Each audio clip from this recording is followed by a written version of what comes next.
Assalamualaikum warahmatullahi wabarakatuh. Halo sahabat-sahabat semua, apa kabar? Semoga kita semua selalu dalam lindungan dan rahmat Allah Subhanahu wa Ta'ala. Dalam perjalanan hidup ini, kita sebagai manusia tentu tidak luput dari kesalahan dan dosa. Terkadang kita sadar, terkadang kita lalai. Tapi tahukah teman-teman, pintu ampunan Allah itu selalu terbuka lebar, seluas langit dan bumi. Dan cara terbaik untuk kembali kepadanya adalah melalui sebuah proses yang sangat istimewa, yang disebut taubat nasuha. Mungkin kita sering mendengar istilah ini, tapi apa sebenarnya makna di baliknya? Bagaimana cara melakukannya dengan benar, agar taubat kita diterima? Nah, dalam video kali ini, kita akan kupas tuntas tentang taubat nasuha, dari makna, syarat, hingga keutamaan yang luar biasa. Jadi, pastikan tonton sampai habis ya. Pertama-tama, mari kita bedah dulu. Apa arti dari taubat nasuha? Secara bahasa kata taubat berasal dari bahasa Arab ta'abayatu ubu, yang artinya kembali. Sedangkan nasuha berarti murni, tulus, atau ikhlas. Jadi, secara harfiah, taubat nasuha adalah kembali kepada Allah dengan kembalian yang semurni-murninya dan setulus-tulusnya. Ini bukan sekadar ucapan saya bertaubat di lisan, tapi sebuah penyesalan yang mendalam dari hati, komitmen kuat untuk tidak mengulangi, dan perubahan total menuju kebaikan. Allah Subhanahu wa Ta'ala berfirman dalam Al-Quran, di surah At-Tahrim ayat 8, yang artinya, wahai orang-orang yang beriman, bertaubatlah kepada Allah dengan taubat yang semurni-murninya, taubatan nasuha. Mudah-mudahan Tuhanmu akan menghapus kesalahan-kesalahanmu dan memasukkan kamu ke dalam surga yang mengalir di bawahnya sungai-sungai. Ayat ini jelas sekali menunjukkan betapa pentingnya taubat nasuha dan janji ampunan, serta surga bagi mereka yang melakukannya dengan sungguh-sungguh. Ini adalah panggilan cinta dari Sang Pencipta kepada hamba-hambanya yang beriman. Lalu, bagaimana kita tahu kalau taubat kita sudah termasuk taubat nasuha? Para ulama telah merumuskan beberapa syarat yang harus dipenuhi. Syarat ini menjadi tolok ukur kesungguhan kita. Syarat pertama adalah menyesali dosa yang telah dilakukan. Ini bukan penyesalan biasa, tapi penyesalan yang benar-benar datang dari lubuk hati yang paling dalam. Rasa sedih, malu kepada Allah, dan berharap seandainya waktu bisa diputar kembali agar kita tidak melakukan dosa itu. Tanpa penyesalan yang mendalam, taubat hanyalah formalitas. Syarat yang kedua adalah berhenti total dari perbuatan dosa tersebut saat itu juga. Jika kita masih berkubang dalam maksiat sambil berkata ingin bertaubat, itu seperti membersihkan lantai sambil terus menumpahkan kotoran. Tidak akan berhasil. Harus ada tindakan nyata untuk meninggalkan dosa itu seketika. Misalnya, jika dosanya adalah mencuri, maka ia harus berhenti mencuri. Jika dosanya adalah berbohong, maka ia harus berhenti berbohong. Ini adalah bukti konkret dari niat kita untuk berubah. Syarat yang ketiga, dan ini sangat penting, adalah bertekad kuat untuk tidak mengulangi perbuatan dosa itu lagi di masa depan. Ini adalah janji yang kita buat kepada Allah. Kita harus membangun benteng yang kokoh dalam diri kita untuk melawan godaan yang mungkin datang lagi. Tekad ini harus didasari oleh kesadaran penuh akan keburukan dosa dan keagungan Allah. Kita memohon kekuatan dari Allah agar kita istiqomah dan tidak kembali ke jalan yang salah. Nah, ada satu syarat tambahan. Jika dosa yang kita lakukan berkaitan dengan hak sesama manusia. Syarat keempatnya adalah mengembalikan hak atau meminta maaf kepada orang yang telah kita zalimi. Misalnya, jika kita pernah mengambil harta orang lain, kita wajib mengembalikannya. Jika kita tidak bisa mengembalikannya karena sudah tidak tahu orangnya di mana, atau kita tidak mampu, kita harus berusaha semaksimal mungkin dan banyak mendoakan kebaikan untuknya. Jika kita pernah menyakiti hati seseorang dengan lisan, kita harus datang dan meminta maaf secara tulus. Dosa kepada Allah bisa diampuni dengan taubat, tapi dosa kepada manusia memerlukan keridoan dari manusia itu sendiri. Ini bagian yang seringkali berat, tapi ini adalah kunci kesempurnaan taubat kita.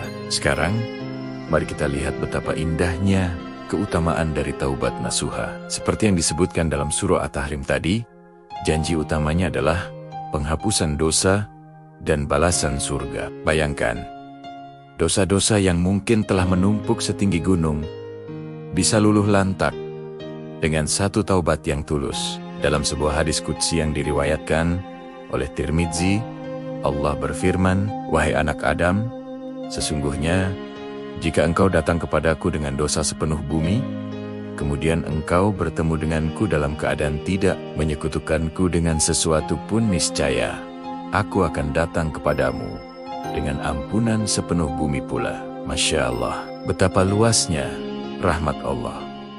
Selain diampuni, orang yang melakukan taubat nasuha juga akan dicintai oleh Allah.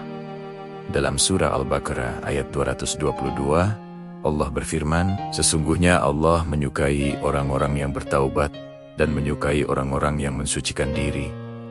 Dicintai oleh Sang Pencipta alam semesta, bukankah itu adalah pencapaian tertinggi dalam hidup? Saat Allah mencintai seorang hamba, hidupnya akan dipenuhi dengan keberkahan, ketenangan, dan kemudahan dalam segala urusan. Hati yang tadinya gelisah karena dosa akan digantikan dengan ketentraman yang luar biasa. Bahkan, lebih dari sekadar menghapus dosa, Allah bisa mengganti keburukan kita menjadi kebaikan. Ini adalah bonus yang luar biasa. Dalam surah Al-Furqan ayat 70, Allah berfirman tentang orang-orang yang bertaubat, beriman, dan mengerjakan kebajikan. Maka kejahatan mereka diganti Allah dengan kebaikan, dan Allah Maha Pengampun, Maha Penyayang. Artinya, catatan amal buruk kita tidak hanya dihapus, tapi saldonya diubah menjadi pahala kebaikan. Ini adalah bukti betapa Allah sangat ingin hambanya kembali, dan memberikan mereka kesempatan kedua, bahkan ketiga, dan seterusnya. Lalu, bagaimana langkah praktisnya? Pertama, ambillah waktu khusus untuk merenung. Cari tempat yang tenang, di sepertiga malam terakhir misalnya. Lalu ingatlah dosa-dosa yang pernah kita lakukan. Biarkan rasa sesal itu muncul dan menggetarkan hati. Kedua, dirikanlah sholat sunnah taubat 2 rakaat. Salat ini adalah simbol penyerahan diri kita kepada Allah, mengakui kelemahan kita, dan memohon kekuatan darinya. Setelah sholat, perbanyaklah istighfar. Ucapkan astagfirullahalazim dengan penuh penghayatan, bukan hanya di bibir. Rasakan setiap hurufnya sebagai permohonan ampun yang tulus. Kemudian, berdoalah dengan bahasa hatimu. Ungkapkan semua penyesalanmu, ceritakan semua kelemahanmu kepada Allah. Menangislah jika itu bisa melegakan hatimu. Air mata penyesalan adalah salah satu hal yang sangat disukai Allah. Setelah itu, yang terpenting adalah langkah selanjutnya. Jauhi lingkungan dan teman-teman yang bisa menjerumuskanmu kembali ke dosa yang sama. Ganti dengan lingkungan yang positif dan teman-teman yang soleh, yang selalu mengingatkanmu kepada kebaikan. Sibukkan dirimu dengan amal-amal syalih, seperti membaca Al-Quran, bersedekah, menuntut ilmu, dan lain-lain. Amal syalih ini akan menjadi benteng yang melindungimu dari godaan dosa di masa lalu. Ingat teman-teman, setan tidak akan pernah rela melihat kita bertaubat. Dia akan terus membisikkan rasa putus asa. Dosamu sudah terlalu banyak, tidak mungkin diampuni. Atau nanti juga, kamu akan mengulanginya lagi. Jangan pernah dengarkan bisikan itu. Itu adalah tipu dayanya. Rahmat Allah jauh lebih besar daripada dosa kita. Selama nyawa belum sampai di kerongkongan, pintu taubat masih terbuka. Rasulullah SAW bersabda, "Sesungguhnya Allah menerima taubat seorang hamba selama ruh belum sampai di tenggorokannya." Jadi, jangan pernah menunda taubat. Kita tidak pernah tahu kapan ajal akan menjemput. Mari kita manfaatkan kesempatan yang masih Allah berikan ini untuk kembali kepadanya dengan taubat nasuha. Bersihkan diri kita, perbaiki hubungan kita dengan Allah dan sesama manusia. Dan mulailah lembaran baru yang lebih bersih dan penuh berkah. Semoga Allah memudahkan langkah kita untuk bertaubat, menerima taubat kita, dan mengistiqomahkan kita di atas jalan kebenaran. Terima kasih sudah menyimak video ini sampai selesai. Semoga apa yang kita bahas hari ini bisa menjadi pengingat bagi saya pribadi dan juga bagi teman-teman semua. Jangan lupa untuk share video ini jika dirasa bermanfaat, agar semakin banyak orang yang mendapatkan pencerahan tentang indahnya pintu taubat. Sampai jumpa di video selanjutnya. Wassalamualaikum warahmatullahi wabarakatuh.